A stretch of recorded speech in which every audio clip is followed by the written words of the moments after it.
नमस्कार दोस्तों। आज की स्टॉक लर्निंग में हम जानेंगे एक छोटा-सा कंपनी है जेएनके जो कि रिसेंटली लिस्टिंग हुआ था। लिस्टिंग के बाद मार्केट की क्या ऐसी बनी इसकी चाल को लेकर के जहाँ पे लगातार जो लिस्टिंग के बाद लगातार एक ऊँचाई पर पहुँच रही थी स्टॉक, उसमें एक गिरावट का संकेत दिया और गिरावट के मार्केट ने ऐसा संकेत दिया कि लगातार गिरावट हुआ और गिरावट के दौरान ये देखने को मिला लगातार 6 महीने की चार्ट को यदि देखें अप्रैल में बेसिकली लिस्टिंग हुई थी इसका 30 अप्रैल को।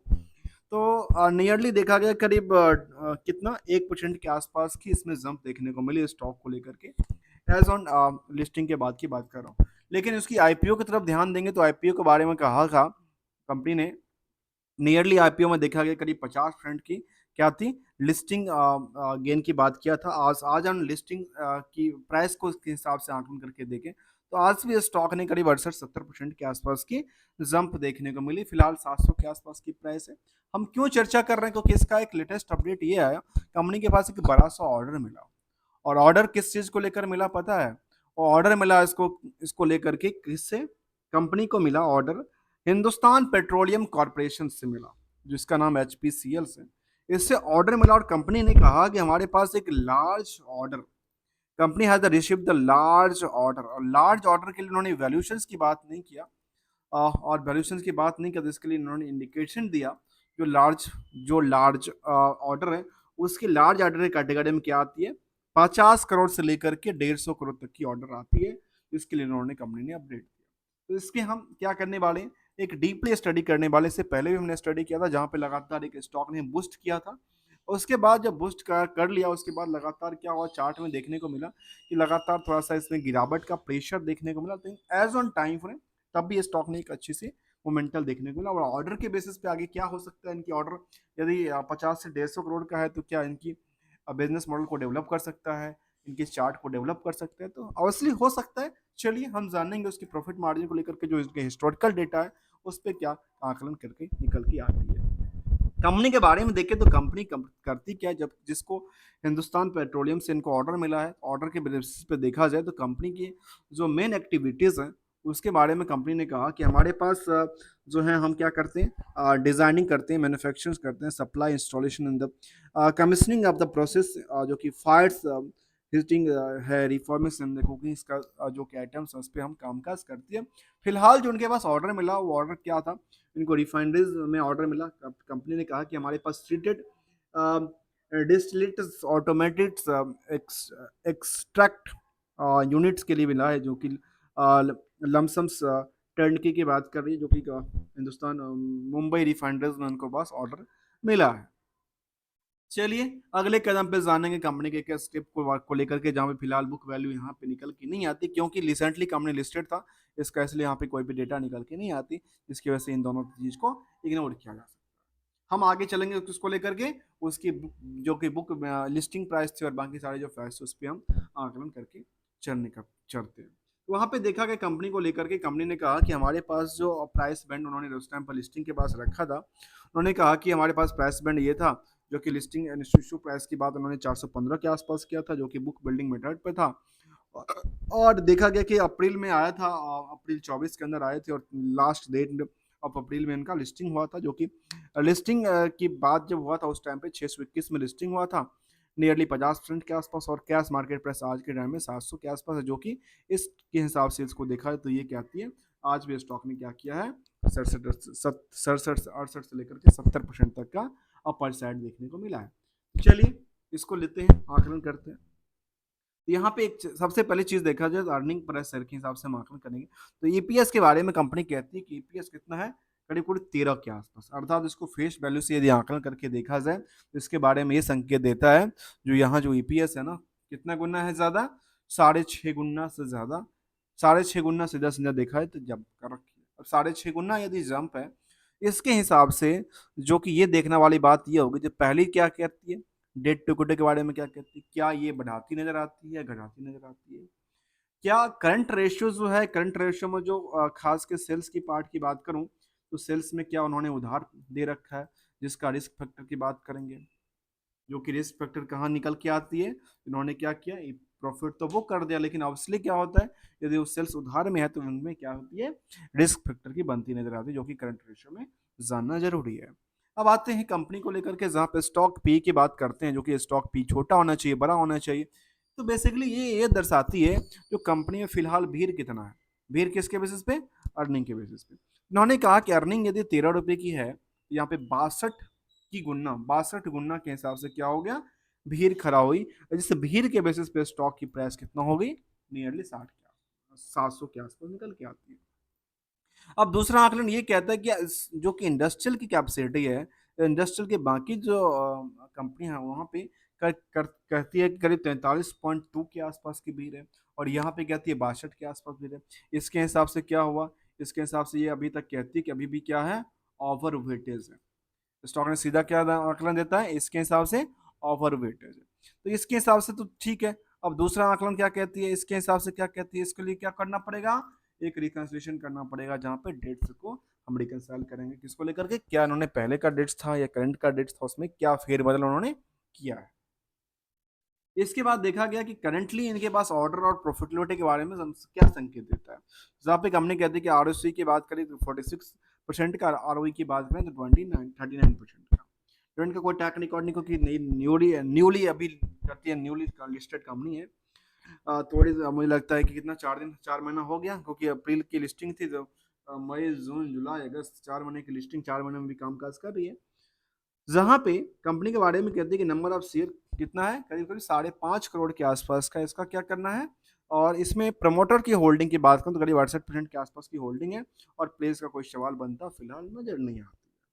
अब आते हैं अगले पड़ाव पे, जहाँ पे हम जानेंगे कंपनी को एक एस्पेक्ट को लेकर के, आखिर क्या हुआ, कैसे चल रही है, कैसे क्या उन्होंने बुक वैल्यू ज़्यादा दिखा रखा था, या उन्होंने लिस्टिंग ज़्यादा प्राइस पे करवाई, उसके बाद मार्केट टूट गया, ऐसा तो नहीं था।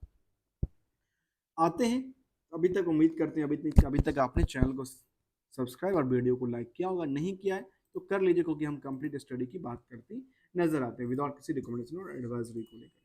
जहाँ पे पीयर्स में इनके पास थर्मक्स आती है, ज्योति सीएनसी आती है, जुपिटर वैगनर्स जो कि रेलवेज के लिए, टीटागज रेलवेज है, एक्शंस कंसल्टेंसी की बात करती है। तो इन सब की लिस्ट में देखा गया कि इन कंपनी की जो न्यूली लिस्टेड कंपनी है उसका करीब करीब जो कि 60 कंपनी का लिस्ट आउट बना गया, जिसमें कहती है जो 43 के आसपास की एवरेज होना चाहिए।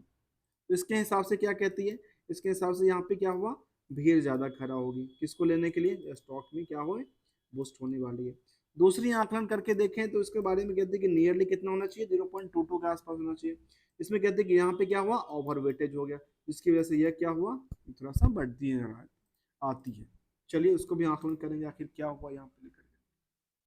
जहाँ पे जून तक का जो डेटा अपडेट हुआ, कंपनी ने कहा कि जून तक के डेटा में कंपनी का क्या हुआ, जहाँ पे सेल्स के बारे में कंपनी ने कहा जो हमारे सेल्स में क्या हुआ, वायो वाई में कंपनी ने कहा कि हमारा क्या हुआ, एक क्या कहती है, एक बूस्ट करती नजर आती। लेकिन क्यू और क्यू में जैसे चर्चा करेंगे ना, तो क्यू और क्यू में क्या गई, पिट गई, किसके हिसाब से, सेल्स के हिसाब से। चलिए सेल्स के हिसाब से चलिए, कुछ अदर इनकम भी हो सकता है। अदर इनकम बाकी मिला करके देखा गया तो कंपनी को लेकर प्रॉफिट के आंकलन करके देखें तो प्रॉफिट के बारे में कंपनी कहती है जो हमारा जो सिचुएशन था ना, वो हमने लगातार बिल्डअप किया था, लेकिन बिल्डअप के बाद क्या हुआ, कई हमारा एक साल में एक क्वार्टर में अच्छा खासा ग्रो होता है, एक क्वार्टर में हमारा पिट जाता है। और यही सिचुएशन ये थी जहाँ पे 16 करोड़ तक के प्रॉफिट जो बनाई थी कंपनी, उसके बाद सीधे सीधे धराम हो जाती है, फिर वो कितने पे आ जाती है।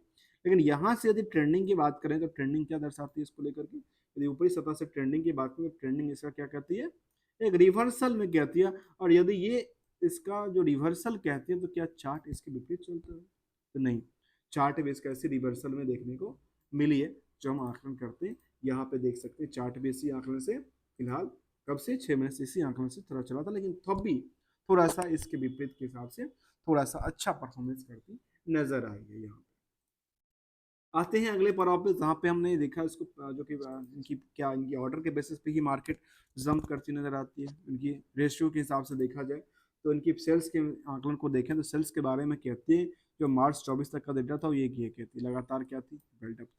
ईयरली डेटा तो बिल्कुल बिल्डअप हो रही है नजर आती है। अब जब ईयरली डेटा बिल्डअप हो रही है तो फिर क्वार्टरली में कई गुना कई बार मार्केट में रिसेशन होने की चांस बन जाती है, जिसकी वजह से यहाँ पे देखने को मिला जो क्या होने जाती है, जो लगातार क्या हुई, यहाँ पे ऊंचली ऊंचली ऊंचली जो स्तर है उसको उन्होंने टच करती नजर आई, किसके लेवल को लेकर के, प्रॉफिटेबिलिटी को रेशियो को लेकर।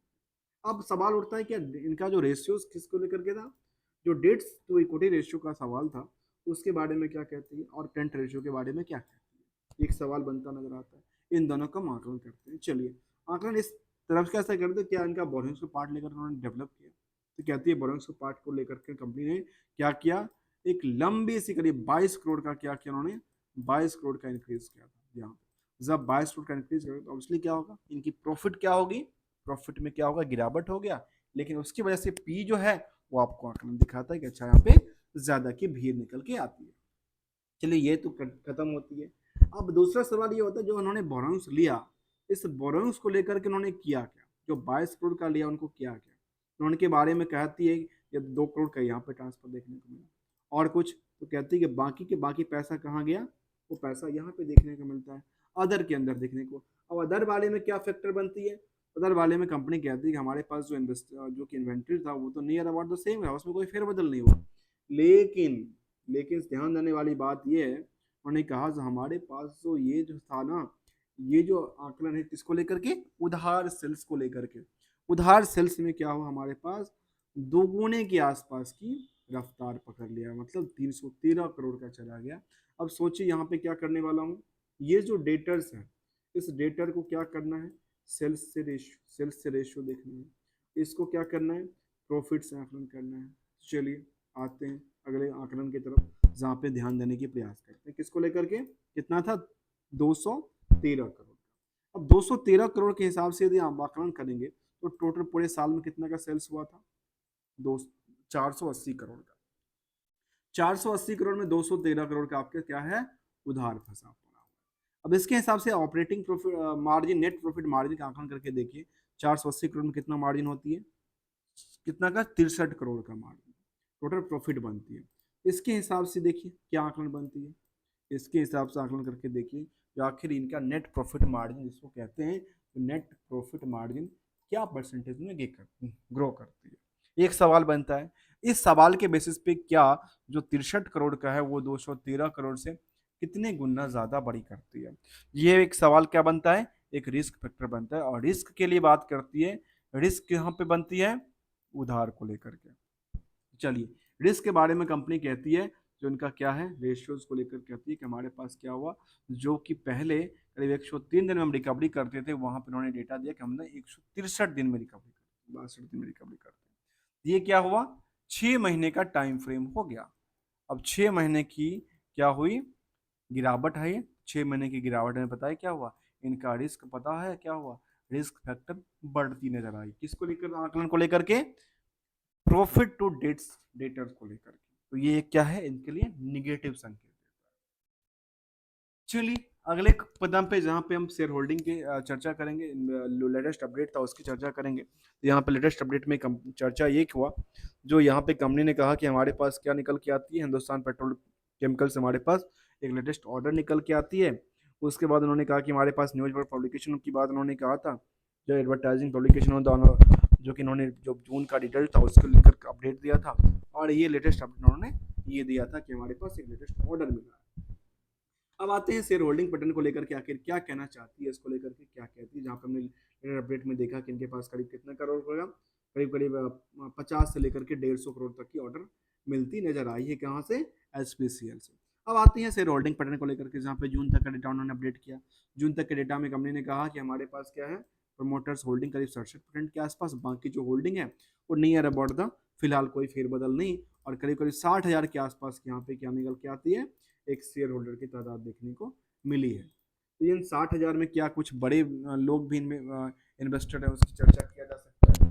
तो देखा जाए इसको लेकर के, इसके बारे में कंपनी कहती है कि प्रमोटर के पास जो होल्डिंग है उस उसमें तो सबसे बड़ी जो प्रमोटर्स है उसका नाम है मॉर्सकोट्स capital and marketing private limited, बाकी जेएनके हीटर्स कंपनी लिमिटेड, उनकी प्रो ग्रुप कंपनियां हैं। एफआई की बात में तो 3% और डीआई की बात में तो काफी ज्यादा है। अब यहाँ पे पता है क्या, जब तक डीआई नहीं यहाँ पे कुछ ऐसा फेरबदल नहीं करता है, ठीक है, क्योंकि सबसे ज्यादा तादाद किसकी है, डीआई की। अब यहाँ पे एक होता है ना कोपीड कोपीड इन्वेस्टमेंट, इसका नाम है कोपीड इन्वेस्टमेंट। वो क्या होता है, यहाँ पे ध्यान रखने वाली बात है, क्या ये जो होल्डिंग है किसका, डीआई का, क्या डीआई कभी बल्क ट्रेड करके निकल रही है, ये क्या बनता है, एक क्वेश्चन बनता है। और ये ट्रैक करने की बात निकल के आती है। यदि वो करता है तो फिर क्या हो सकता है, इसके चक्कर में क्या होगा, जो कोपिड इन्वेस्टर है वो कोपिड इन्वेस्टर यहाँ से निकलते नजर आ सकते हैं। इसके बाद देखा जाए तो एफ आई की डी आई में कौन से बारे हैं, तो डी आई की बात करें तो यहाँ पे डी एस पी खास के स्मॉल, कोटक महिंद्रा की बात कर रही है, H D F C mutual की बात कर रही है, I T I, L I T small की, निपॉन्स लाइफ की बात कर रही है।